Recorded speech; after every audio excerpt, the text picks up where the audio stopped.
मुंबई, माया नगरी। यहाँ आपके और आपके सपनों के बीच कोई नहीं होता। ये शहर हर नामुमकिन को मुमकिन बना देता है। ये शहर सिर्फ सपने देखना नहीं सिखाता, उन्हें साकार करने के रास्ते भी दिखाता है। बॉलीवुड स्टोरी टेलर्स में आज हम आपको मिलवाएंगे एक ऐसे स्टोरी टेलर से जिनकी अपनी जिंदगी किसी कहानी से कम नहीं। इस स्टोरी टेलर ने अपने सपने में रंग भरने के लिए अथक मेहनत की। इनका सपना बड़ा था, लेकिन इन्होंने अपने सपने से कभी हार नहीं मानी। आइए मिलते हैं dreamer story teller Kunal Kohli से।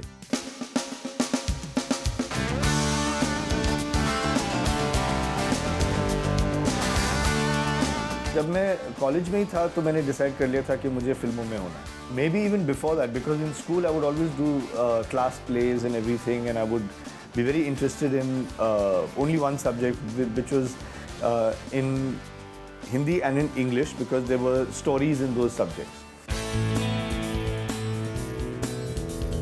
मुझसे दोस्ती करोगे, 3 दोस्तों की कहानी जिन्हें आपस में हो जाता है प्यार। एक triangular love story.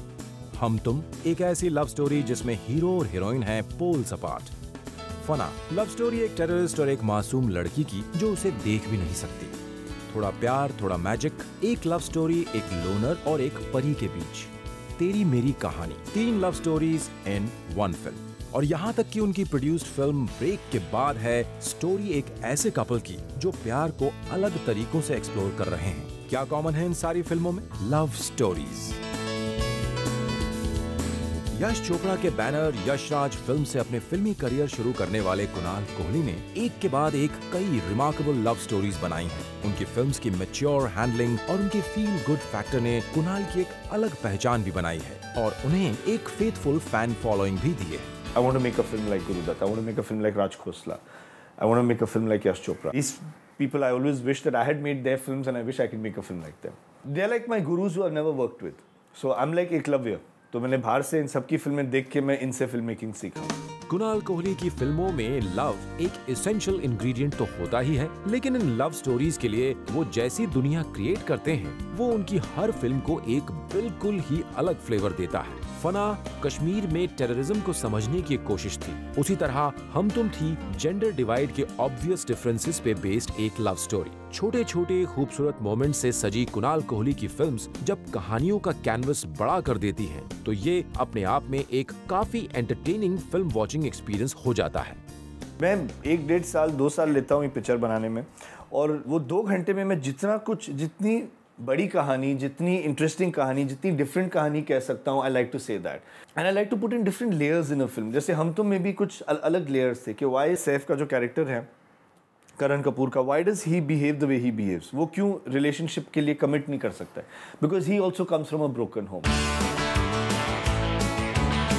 Film critic रह चुके कुणाल ने फिल्मों को गहराई से देखा और समझा है, और ये समझ उनकी फिल्मों में साफ झलकती है। हिंदी फिल्मों के डाइट पर पले बड़े कुणाल ने ज्यादा एक्सपेरिमेंट्स नहीं किए, लेकिन हर कहानी को नए ढंग से प्रेजेंट जरूर किया। उनकी फिल्मों की खास बात उनका यंग और फ्रेश पर्सपेक्टिव है। जैसे उनकी पहली बड़ी हिट हम तुम ने औरतों और मर्दों के बेसिक फर्क को जिस तरीके से प्रेजेंट किया था, उसकी मिसाल बड़ी मुश्किल से मिलेगी। कुणाल के कैरेक्टर्स पहली नजर में ऑर्डिनरी लगते हैं, लेकिन किसी भी क्लासिक लव स्टोरी की तरह धीरे धीरे वो लार्जर देन लाइफ होते जाते हैं। फना का रेहान ऐसा ही एक कैरेक्टर है। वो एक happy go lucky tourist guide है जिसकी शायरी जूनी का मन मोह लेती है, लेकिन बाद में जब यही रेहान एक एक्स्ट्रा ऑर्डिनरी सिचुएशन में जूनी के घर पहुंचता है, तब वो खुद भी एक एक्स्ट्रा ऑर्डिनरी कैरेक्टर में ट्रांसफॉर्म हो चुका होता है। कुणाल की फिल्मों में अक्सर सरप्राइजेस होते हैं, और एक अच्छे स्टोरी टेलर की तरह कुणाल ये सरप्राइजेस बिल्कुल मुनासिब मोमेंट्स के लिए बचा के रखते हैं। फना में जब रेहान वापस आता है, तब जूनी देख सकती है, वो रेहान की आवाज पहचान सकती है, लेकिन शक्ल नहीं। ऐसे सरप्राइजिंग एलिमेंट्स कुणाल की फिल्मों को अक्सर एक नई दिशा में मोड़ देते हैं और उन्हें एक नई लीज ऑफ लाइफ देते हैं। फना में कुणाल ने आमिर खान और काजोल को कास्ट किया। दोनों बड़े स्टार्स थे, लेकिन एक दूसरे के ऑपोजिट कभी कास्ट नहीं किए गए थे। फिल्म की रिलीज के पहले ही लोगों को बहुत इंतजार था इन दोनों को एक साथ फिल्म के पर्दे पर देखने का। ये एक मासी फिल्म थी और एक ह्यूज हिट। मैं बड़ा हुआ अमिताभ बच्चन की फिल्मों को देखकर, तो अगर मेरी फिल्मों में मेल कैरेक्टर्स जो हैं वो बहुत मासी होते हैं, वो that thanks goes to Mr. Amitabh Bachchan. He was the most massy character. He was the mard. He was the angry young man. So I grew up on the angry young man. I grew up watching the angry young man, watching that mard of a character. And I loved the persona that Mr. Amitabh Bachchan played. So very often my heroes tell me also कि ये scene तूने अमिताभ बच्चन के लिए लिखा है, मेरे लिए नहीं लिखा है. I said yeah, now do it. Kunal Kohli की फिल्मों के फीमेल कैरेक्टर्स भी मेल कैरेक्टर्स से कम स्ट्रॉन्ग नहीं होते। हम तुम की रानी मुखर्जी एक स्ट्रॉन्ग हेडेड इंडिपेंडेंट लड़की है जो अपनी मर्जी की मालिक है। उसी तरह फना की काजोल को जब अपने पति के टेररिस्ट होने का पता चलता है तब वो उसे गोली मारने से नहीं हिचकिचाती। उनकी प्रोड्यूस्ड फिल्म ब्रेक के बाद की दीपिका भी अपने करियर के रास्ते में आने वाली हर रुकावट को दूर कर देती है, भले ही वो रुकावट उसका प्यार ही क्यों न हो। You feel very nice when your heroine gets the best actress award for a love story, because it's not a heroine oriented film जैसे लोग बोलते हैं, जैसे like say a dirty picture और कहानी में जैसे विद्या ने काम किया है. But in a love story, when a heroine gets the best actress award, you know that there is you feel very happy about it, you feel very good about it, you feel कि अच्छा you've created a character that is so strong that you don't need a heroine oriented subject for her to get an award. College के दिनों में ही कुणाल को पता था कि उन्हें फिल्म डायरेक्टर बनना है, कुछ और नहीं। लेकिन फिल्मों की दुनिया से उनका कोई नाता नहीं था। वो मुंबई में पले बड़े थे और उन्होंने किसी फिल्म स्कूल में फिल्म मेकिंग सीखने की बजाय प्रैक्टिकल ट्रेनिंग को बेहतर समझा था। कुणाल के हिस्से उतनी ही स्ट्रगल थी जितनी हर किसी के हिस्से आती है। जब उनके दूसरे दोस्त अच्छी नौकरियों पे लग के पैसे कमा रहे थे तब कुणाल अपने एक अंकल के स्टूडियो में एडिटिंग सीख रहे थे। फिल्म्स या बॉलीवुड से कुणाल का रिश्ता उसी छोटे से एडिटिंग स्टूडियो से शुरू हुआ। All my friends who were there with me, most of them are still with me today. तो वो कभी-कभी जब हम मिलते हैं तो they always remember that and say कि yeah, you had that determination के काम है या नहीं है, but you had that determination to stick on and say कि नहीं, एक ना एक दिन तो काम मिलेगा ही. And I met some people along the way who wanted to get into films and all that, but then they gave up and then they took up some other jobs and everything. And then they tell me that we wish we had stayed on. I think the first test of entering the film industry or television is hunger, rejection, failure, more rejection, more failure, and even more rejection. Kunal Kohli ने हर वो काम किया जो उन्हें film director बनने के उनके dream के पास ले जाए। उन्होंने एडिटिंग से अपने करियर की शुरुआत की, बाद में उन्होंने एक टेलीविजन चैनल में नौकरी कर ली। उन्होंने बाद में कई म्यूजिक वीडियोस भी बनाए। इन म्यूजिक वीडियोस को काफी सराहा गया and Kunal Kohli became a name to reckon with. Music video director से फिल्म मेकर तक का सफर लंबा और थका देने वाला था। कुणाल को लोग अब रिकॉग्नाइज करने लगे थे। फिल्म मेकर्स को अंदाजा होने लगा था कि चांस मिलने पर कुणाल अच्छी फिल्में डायरेक्ट कर सकते हैं। अब बस जरूरत थी एक नया पन्ना पलटने की। कुणाल की कहानी का ये नया पन्ना पलटते हैं इस एक छोटे से ब्रेक के बाद। जाइएगा मत।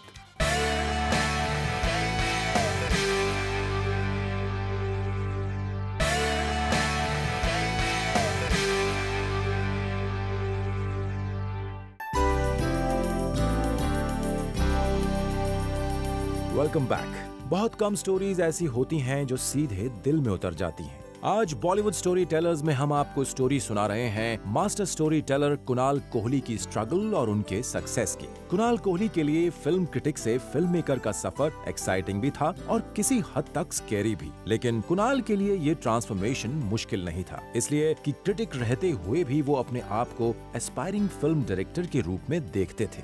मैं एक बार करण को इंटरव्यू कर रहा था, करण जौहर को, और फिर इंटरव्यू के बाद हम लोग ऐसे बात कर रहे थे। फिर करण ने मुझे बोला कि आदि चोपड़ा जो हैं वो नए डायरेक्टर्स ढूंढ रहे हैं, so I can introduce you to him.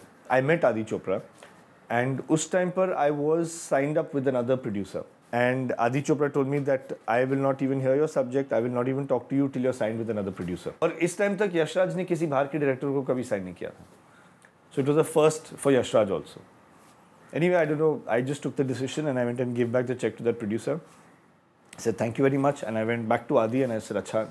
He said, okay, now let's start working and let's see. Then one day he said, okay, I think we should make this film together. And then he signed me for that. Kunal के पास एक ideal producer था। ये एक love triangle था जिसमें ऋतिक रोशन, रानी मुखर्जी और करीना कपूर जैसे stars cast किए गए थे। फिल्म में वो सारे इंग्रेडिएंट्स मौजूद थे जो व्यूअर्स को थिएटर तक खींच लाते। लेकिन इन सारे फैक्टर्स के बावजूद उनकी पहली फिल्म मुझसे दोस्ती करोगे बॉक्स ऑफिस पे ज्यादा नहीं चली। कुणाल की जगह कोई और फिल्म मेकर शायद अपनी कैपेबिलिटीज पे शक करने लगता, लेकिन कुणाल फाइटर थे और फिर उन्हें अपने प्रोड्यूसर का भी पूरा सपोर्ट था। कुणाल को आदित्य चोपड़ा ने दूसरी फिल्म की तैयारी शुरू करने को कहा। हम तुम एक ऐसी फिल्म थी जिसका अर्बन ऑडियंसेस को न जाने कब से इंतजार था। मेट्रोसेक्सुअल हीरो और इंडिपेंडेंट हीरोइन की इस अनयूजुअल फ्रेश लव स्टोरी में हम और तुम दो कार्टून कैरेक्टर्स थे जो कहानी को आगे बढ़ाते थे। नई कहानी, नया अंदाज। हम तुम जब रिलीज हुई तब खुद कुणाल कोहली के शब्दों में एक कल्ट फिल्म बन गई। Kunal Kohli had arrived. It was very difficult to cast for हम तुम. But I suppose that's okay. होता है. Sometimes you get an actor like this, sometimes it takes time. What's important is the end result of the film. तो the film is a cult film now. हम तुम के बाद हम तुम जैसी फिल्में बनने लग गई। हम तुम कुणाल के करियर में मील का पत्थर साबित हुई। इस फिल्म ने बॉलीवुड में रोमांटिक फिल्मों की परिभाषा बदल दी। ये एक मैच्योर फिल्म थी जिसने अब तक फिल्मों में टैबू समझे जाने वाले टॉपिक्स को भी हल्के से छुआ था। इस फिल्म से यंग ऑडियंस ने तो रिलेट किया ही, इसे क्रिटिकल एप्रिसिएशन भी मिला। हम तुम ने कई अवार्ड्स भी बटोरे। कुणाल कोहली के लिए हाई पॉइंट था अपने ही गुरु यश चोपड़ा के अगेंस्ट बेस्ट डायरेक्टर के लिए नॉमिनेट किया जाना और फिर उसे जीतना भी। हर अवार्ड सेरेमनी में अलग अलग लोग नॉमिनेट होते हैं और हम तुम में एक ये बात थी कि यस जी भी नॉमिनेटेड हैं हमारे साथ, लेकिन आप कभी भी लाइफ में ऐसे सोच नहीं सकते और थिंक भी नहीं कर सकते और ये भी नहीं कर सकते कि you won over somebody like Yash ji.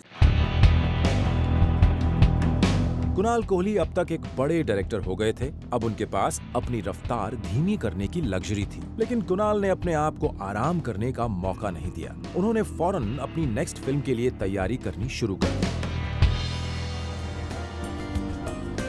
Surprisingly उन्हें आमिर खान और काजोल के रूप में एक आइडियल कास्ट बड़े आराम से मिल गई। आमिर खान और काजोल दोनों सुपरस्टार्स थे। कुणाल कोहली भले ही बड़े डायरेक्टर हो गए थे, लेकिन इतने बड़े स्टार्स के साथ काम करना ये उनके लिए पहला मौका था। कुणाल कोहली एक्साइटेड थे। उन्हें अंदाजा था कि ऐसी स्टार कास्ट के साथ काम करने का मौका बहुत कम डायरेक्टर्स को मिलता है। फना हम दिल्ली गए थे शूटिंग करने के लिए। 30 दिन का शेड्यूल था, 24 दिन में शूटिंग खत्म हो गई। 30 दिन का जो शेड्यूल था वो 24 दिन में खत्म हो गई। आदि का मुझे फोन आया, ही से तुम क्या कर रहे हो, पिक्चर ठोक तो नहीं रहे हो? आमिर खान के साथ तुम 6 दिन पहले शूटिंग खत्म कर रहे हो। I said Amir is a very comfortable guy to work with. Yeah. On set, it was wonderful working with Amir and Kajal. Watching them live perform is one of the best experiences I've ever had in my life. फना आमिर खान की यश राज के साथ पहली film थी। इस film में पहली बार आमिर खान और काजोल को एक दूसरे के ऑपोजिट कास्ट किया गया था। ये काजोल की कमबैक फिल्म भी थी जो कई सालों बाद किसी फिल्म में एक्टिंग कर रही थी। और फिर कुणाल कोहली एक बार फिर से इस फिल्म के जरिए एक ऐसी कहानी कहना चाह रहे थे जो रेलेवेंट तो थी, काफी हद तक टैबू भी थी। फना ने सफलता के झंडे गाड़ दिए। गुजरात में बैन हो जाने के बावजूद ये एक सुपर डुपर हिट फिल्म साबित हुई। वो एक बहुत मुश्किल दौर था जब फना पे कंट्रोवर्सी हुई थी। यश जी, आदि, आमिर, मैं, हम सब एक टीम के जैसे खड़े रहे साथ में और उस दौर से हम गुजर गए। ऐसे होते रहता है, हर फिल्म में कुछ ना कुछ होते रहता है। रेयर के हर के किसी फिल्म में कुछ ऐसी बड़ी बात होगी नहीं। ये एक अनफॉर्चुनेटली एक नेशनल लेवल पर बात हो गई थी तो ज़्यादा बाहर आ गई, नहीं तो कभी ना कभी हर फिल्म में कोई ना कोई टेंशन तो होती रहती है। कुणाल की पोजीशन अब अनशेकेबल लगती थी। उन्होंने लगातार 2 हिट फिल्मों के साथ बॉलीवुड में अपनी पोजीशन एस्टैब्लिश कर ली थी। अगली फिल्म के लिए उन्होंने डायरेक्शन के साथ प्रोडक्शन की भी जिम्मेदारी संभाली। ये एक लॉजिकल नेक्स्ट स्टेप था। कुणाल को एक बड़ा झटका तब लगा जब थोड़ा प्यार थोड़ा मैजिक बॉक्स ऑफिस पे कुणाल कोहली की पिछली फिल्मों की तरह सक्सेसफुल नहीं हुई। उन्हीं दिनों कुणाल ने यश राज से अलग हो जाने का भी फैसला किया। इंडिपेंडेंट हो जाने के बाद कुणाल कोहली ने पहली फिल्म डायरेक्ट करने के बजाय उसे प्रोड्यूस करने का फैसला किया। कुणाल की दूसरी फिल्मों की तरह ये फिल्म भी एक यंग रोमांटिक फिल्म थी जिसके क्लाइमैक्स में एक ऐसा सरप्राइज था जो कुणाल कोहली के सिनेमा में अक्सर देखने को मिलता है। कुणाल कोहली के सफर के इस नए पड़ाव के बारे में और बातें करेंगे, लेकिन इस ब्रेक के बाद। Stay tuned.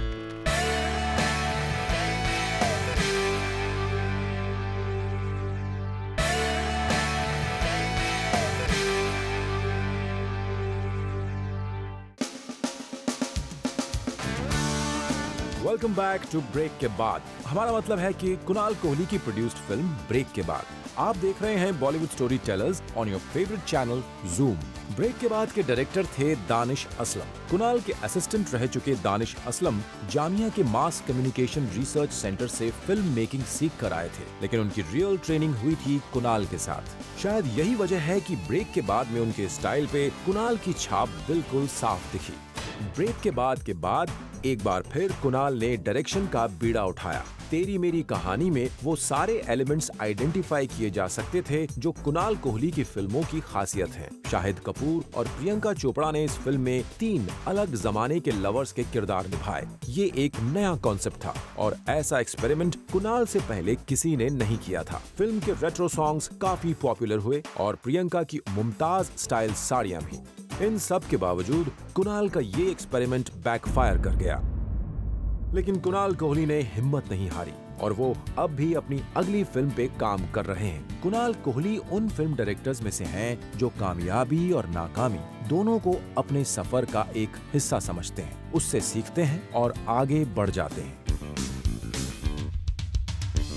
जितनी बार बॉक्स ऑफिस पे उनकी फिल्मों को ल्यूकवार्म रिस्पांस मिला है और उन्हें क्रिटिक्स ने राइट ऑफ करने की कोशिश की है, उतनी बार कुणाल एक बड़े धमाके के साथ वापस आए हैं। कुछ ऐसे क्रिटिक्स हैं जिनके रिव्यूज़ आप पढ़ते हैं कि अच्छा इन्होंने क्या बोला है, because I respect his decision और हर decision, but if you ask any film maker you want stars in a newspaper article or you want box office, there's no question people will go for box office. But you want good reviews as well. So I want both. I want good reviews and I want box office. कहते हैं कुणाल एक अच्छे गायक हैं। कुणाल की फिल्मों का music उनका हाई पॉइंट होता है। म्यूजिक के बारे में कुणाल की समझ अनपैरेलल्ड है। उन्हें लकीली काफी टैलेंटेड म्यूजिक डायरेक्टर्स और लिरिसिस्ट्स के साथ काम करने का मौका भी मिला। कुणाल के गाने सीधे दिल तक उतरते हैं। उनके गानों की धुनें हमेबल होती हैं और शब्द ऐसे जिनके मायने होते हैं। 2 कारण हैं। One is I have a wonderful lyricist with me, Prasoon Joshi, और मेरी पहली फिल्म में आई वर्क विद बख्शी साहब who is one of the legends. So they are the ones who add the poetry, and I also am very fond of poetry. As you see, there is shairi in my films and all that. So I'm very fond of good poetry. So which is why I enjoy the process of getting out good poetry from my lyricist always. और रही बात music की, I think music में ना आपको बहुत honest होना चाहिए.